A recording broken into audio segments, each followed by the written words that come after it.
Vamos iniciar nossa leitura em nome do Pai, do Filho e do Espírito Santo. Amém. Vinde, Espírito Santo, enchei os corações dos vossos fiéis e acendei neles o fogo do vosso amor. Enviai vosso Espírito e tudo será criado e renovareis a face da terra. Oremos. Ó Deus, que instruístes os corações dos vossos fiéis com a luz do Espírito Santo, fazei que apreciemos retamente todas as coisas segundo o mesmo Espírito e gozemos da sua consolação. Por Cristo nosso Senhor. Amém. Leitura do Livro dos Números, parte 2. Etapas no deserto.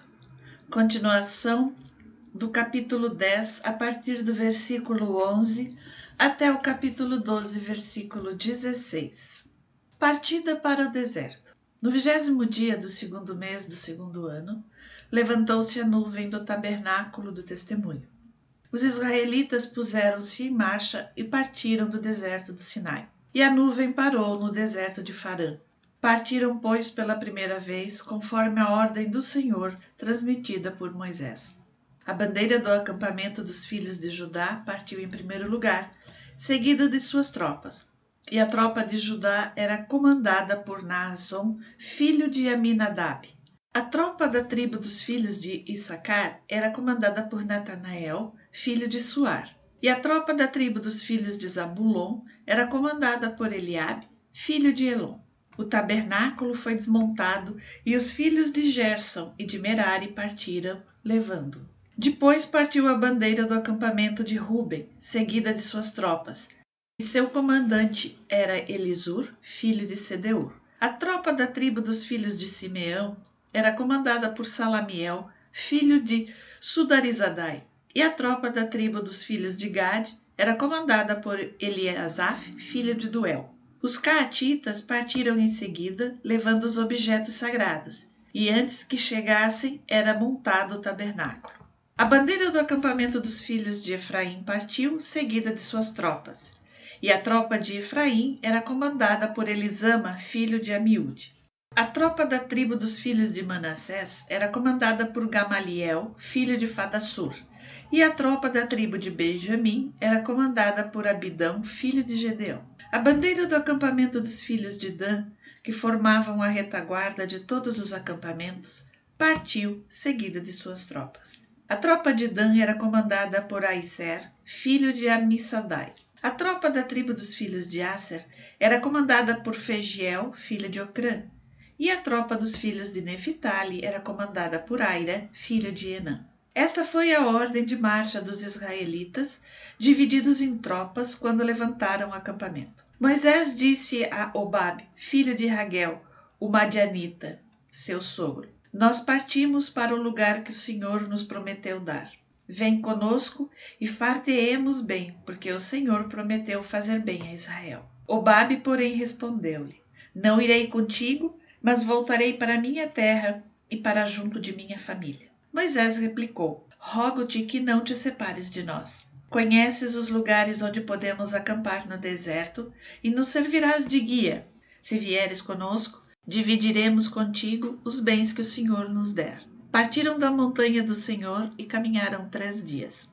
Durante esses 3 dias de marcha, a arca da aliança do Senhor os precedia para lhes escolher um lugar de repouso. A nuvem do Senhor estava sobre eles de dia, quando partiam do acampamento. Quando a arca se levantava, Moisés dizia: Levantai-vos, Senhor, e sejam dispersos os vossos inimigos. Fujam de vossa face os que vos aborrecem.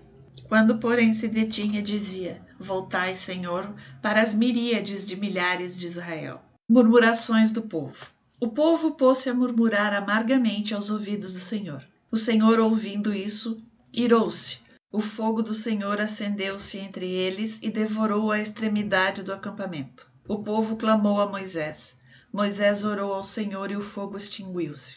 Deu-se àquele lugar o nome de Tabeera, porque o fogo do Senhor se tinha acendido no meio deles. A população que estava no meio de Israel foi atacada por um desejo desordenado, e mesmo os israelitas recomeçaram a gemer. Quem nos dará carne para comer? Diziam eles. Lembramo-nos dos peixes que comíamos de graça no Egito, os pepinos, os melões, os alhos bravos, as cebolas e os alhos. Agora nossa alma está seca, não há mais nada e só vemos maná diante de nossos olhos. O maná assemelhava-se ao grão de coentro e parecia-se com o bidélio. O povo dispersava-se para colhê-lo, comia-o com a mão ou esmagava-o num pilão, cozia-o numa panela e fazia bolos com ele, os quais tinham o sabor de um bolo assado com óleo. Enquanto de noite caía o orvalho no campo, caía também com ele o maná. Ouviu Moisés o povo que chorava, agrupado por famílias, cada uma à entrada de sua tenda. A cólera do Senhor acendeu-se com violência. Moisés entristeceu-se e disse ao Senhor: Por que afligis vosso servo? Por que não acho eu favor a vossos olhos, vós que me impusestes a carga de todo esse povo? Porventura fui eu que concebi esse povo? Ou acaso fui eu que dei à luz para me dizerdes: leva-o em teu seio, como a ama costuma levar o bebê, para a terra que, com juramento, prometi aos seus pais? Onde encontrarei carne para dar a todo esse povo que vem chorar perto de mim, dizendo: dá-nos carne para comer? Eu sozinho não posso suportar todo esse povo. Ele é pesado demais para mim. Em lugar de tratar-me assim, rogo-vos que antes me façais morrer, se achei agrado a vossos olhos, a fim de que eu não veja a minha infelicidade. O Senhor respondeu a Moisés: Junta-me 70 homens entre os anciãos de Israel, que sabem serem os anciãos do povo e tenham autoridade sobre ele. Conduze-os à tenda de reunião onde estarão contigo. Então descerei e ali falarei contigo. Tomarei do Espírito que está em ti e o derramarei sobre eles, para que possam levar contigo a carga do povo e não estejas mais sozinho. Dirás ao povo: Ficai-vos para amanhã e tereis carne para comer, pois chorastes aos ouvidos do Eterno, dizendo: Quem nos dará carne para comer? Estávamos tão bem no Egito? O Senhor vos dará carne e comereis. E comereis não só um dia, nem 2, nem 5, nem 10, nem 20, mas durante o mês inteiro, até que ela vos saia pelas narinas e vos cause nojo, porque rejeitastes o Senhor que está no meio de vós e dissestes-lhe chorando: porque saímos nós do Egito? Moisés disse: Esse povo, no meio do qual estou, conta 600.000 homens de pé, e dizeis que lhes dareis carne para que comam um mês inteiro. Porventura matar-se-á tanta quantidade de ovelhas e bois até que tenham bastante? Ou juntar-se-ão todos os peixes do mar para fartá-los? O Senhor respondeu a Moisés: Acaso será impotente a mão do Senhor? Verás sem demora se fará ou não o que eu te disse. Moisés saiu e referiu ao povo as palavras do Senhor. Reuniu 70 homens dos anciãos do povo e os colocou em volta da tenda. O Senhor desceu na nuvem e falou a Moisés. Tomou uma parte do espírito que o animava e a pôs sobre os 70 anciãos. Apenas repousara o espírito sobre eles, começaram a profetizar, mas não continuaram. 2 homens tinham ficado no acampamento. Um chamava-se Eldade e o outro Medade. E o espírito repousou sobre eles, pois tinham sido alistados, mas não tinham ido à tenda, e profetizaram no acampamento. Um jovem correu a dar a notícia a Moisés. Eldade e Medade, disse ele, profetizam no acampamento. Então Josué, filho de Num, servo de Moisés desde a sua juventude, tomou a palavra. Moisés disse ele: Meu senhor, impede-os. Moisés, porém, respondeu: Por que és tão zeloso por mim? A Deus que todo o povo do Senhor profetizasse e que o Senhor lhe desse o seu espírito. E Moisés retirou-se do acampamento com os anciãos de Israel. As codornizes. Um vento mandado pelo Senhor, vindo das bandas do mar, trouxe consigo codornizes e derramou-as sobre o acampamento, numa extensão de cerca de 1 dia de caminho para ambos os lados em volta do acampamento. E cobriram o solo, cerca de 2 côvados de alto sobre a superfície da terra. Levantou-se então o povo e ajuntou durante todo aquele dia, toda a noite e todo o dia seguinte, tantas codornizes que aquele que menos ajuntou conseguiu encher 10 homeres. Estenderam-nas para si mesmos em toda a volta do acampamento. Ainda a carne estava nos seus dentes e ainda não estava mastigada, quando a cólera do Senhor se inflamou contra o povo e o Senhor feriu o povo com um grande flagelo. Chamou-se aquele lugar Quibrot Ataava, porque ali sepultou-se o povo que se deixara dominar pelo desejo desordenado. De Quibrot Ataava partiu o povo para Azerote, onde se deteve. Murmurações e castigo de Maria. Maria e Arão criticaram Moisés por causa da mulher etíope que ele desposara. Moisés tinha, com efeito, tomado uma mulher etíope. Porventura é só por Moisés, diziam eles, que o Senhor fala? Não fala ele também por nós? E o Senhor ouviu isso. Ora, Moisés era um homem muito paciente, o mais paciente da terra.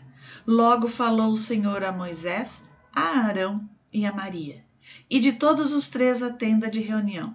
E eles foram. O Senhor desceu na coluna de nuvem e parou à entrada da tenda.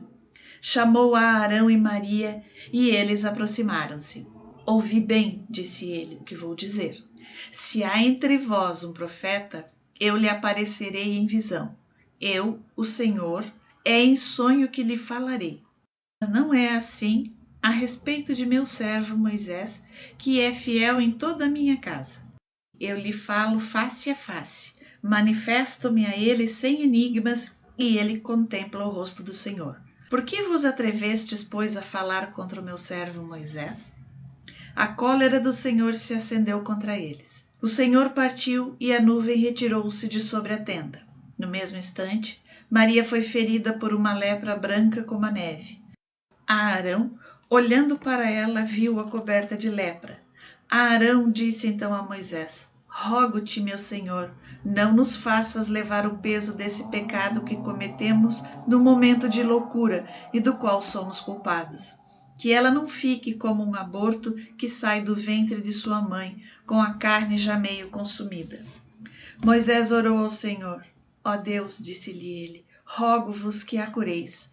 O Senhor disse a Moisés: se seu pai lhe tivesse cuspido no rosto, não estaria ela coberta de vergonha durante 7 dias? Que ela seja excluída do acampamento durante 7 dias, depois será novamente reintegrada. Maria foi, pois, excluída do acampamento durante 7 dias, e o povo não se moveu daquele lugar enquanto ela não foi novamente reintegrada. Depois disso, o povo partiu de Azerote e acampou no deserto de Farã.